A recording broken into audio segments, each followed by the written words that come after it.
আসসালামু আলাইকুম। আজ পবিত্র জুমার দিন, এর জন্য বাসার সবাইকে একটু আনন্দ দেওয়ার জন্য রান্না বান্না করতেছি। এটা মুরগির মাংস কষিয়ে নিচ্ছি। আর এটা পোলাওর চাল, পোলাও রান্না করব আজকে, পোলাও। আর এটা রোস্ট করব ছেলের জন্য, ছেলে রোস্ট পছন্দ করে।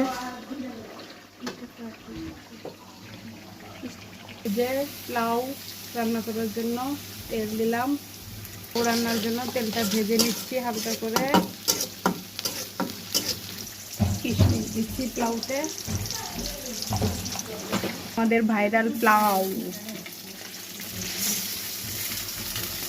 ভাজতে দিয়েছি, এখন ভেজে নিব।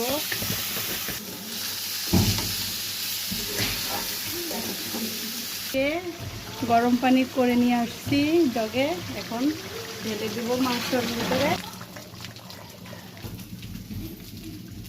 পানি ঢালা শেষ। আল্লাহ হাফেজ।